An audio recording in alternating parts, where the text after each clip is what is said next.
Hey everyone, welcome to another video by the Frontline Trooper. My name is Andrew Cook, and this is a tutorial on how to make the Halo 3 assault rifle.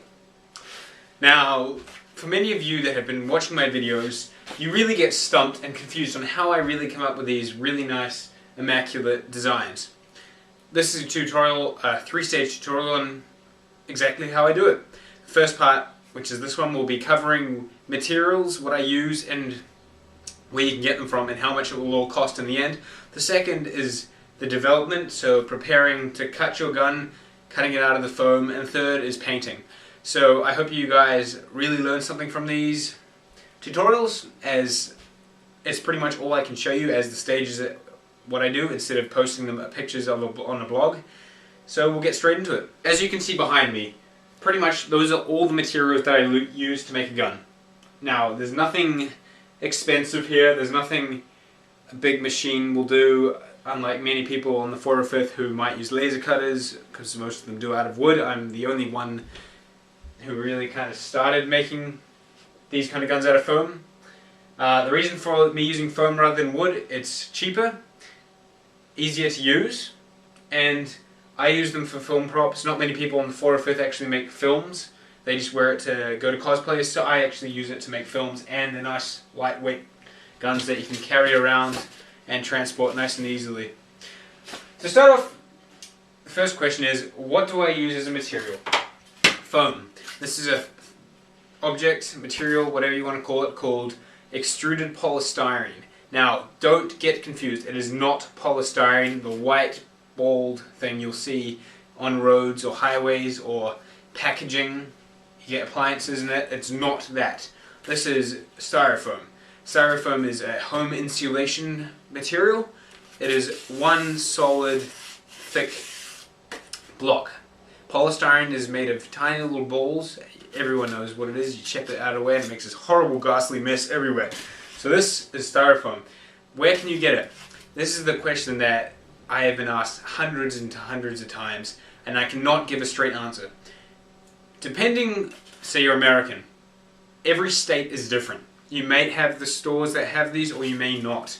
If you're in Italy, or if you're in Spain, many people have found it. It's really just a matter of asking. I can't give you an exact location because I honestly don't live in the countries where you guys live, and I get people asking me from, I think I've had at least 20 different countries with, and I can't say, man, go down to your local thing, it's about 15 k's down the road, they'll have it there. I just can't do that. It's up to you guys to do your own research, just like I had to. So yeah, extruded polystyrene, styrofoam, go ask the managers, just give off all these words, hints to what they are, take a picture of me holding it here right now. They'll be able to identify what the material is and maybe lead you on to where it can be found. The next one is basic stationery. You guys are all students, you've done high school, you've done primary, I hope you've done primary, and you've all done middle school, intermediate, whatever you want to call it. So you should know the basic things of highlighters, pencils, pens, rulers, rubbers. You will need those as they become the basic foundations of creating this design.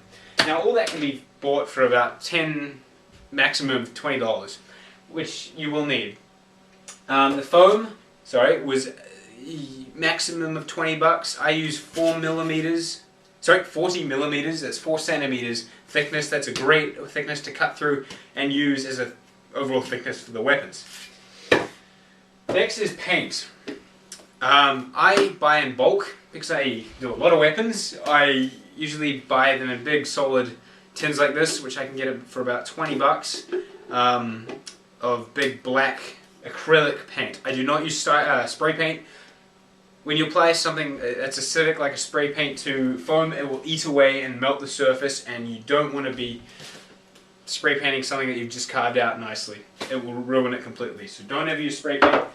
You can get little silver things. If you want a metallic, use silver. Little student paints. Now acrylic, for many of you that aren't designers like me, is just poster paints or anything on your wall. It's all an acrylic based paint. Acrylic meaning water based, not terps or oil based. You don't want to use those. Next up is simple craft knives. You've all seen them everywhere. The ones that you can flick off a little lock and it will lock it in. Blades you know what they are. They go by craft knives, Stanley knives, snap blades, whatever. The reason I use nice and small ones is because these give perfect details for wanting to cut out things like these. The last thing you want is a giant, big, thick, that's about a swear, and yeah. So just use tiny little ones. Now these cost me 60 cents. So American, that's probably even 20 cents each. So I can buy like 12 in bulk and just have them stored away, because these will snap. If you're using small little ones, every 30 minutes or 20 minutes, chuck it away, use a new one. The last thing you want is to be carving an awesome gun and be using a blunt blade. That is the last thing you want to do. And that is pretty much it. Oh, and of course, sorry, A1 paper. Now I use the technique of, actually, this is a safe way to do it. You draw your design of your gun out on here. Now, where do you get the measurements from? You can actually go to my Facebook channel, Facebook page, because I've been kind enough to actually create them for you. I've laid out my own blueprint designs for, so far, the SMG, assault rifle, battle rifle, and a sniper maybe. And by the time you guys are probably watching this in maybe in a year, I would have done more. So I use A1 paper. That is, I think, 2 A3s put together. And this gives you a large enough size to actually get a trace outline, which you will then overlay onto your foam. But I'll talk about that more in my second part. And that you can buy those in single sheets for about 12 cents or whatever. And the last one, yeah, you can the last one you're wanting is the pictures, which are free online or on my Facebook page, which is also free. I don't charge. So to get that, you can go to my channel, look on the left-hand sidebar where I've got all my info, and it should have my Facebook page under the website heading. But that's pretty much it. I'll see you guys in part 2.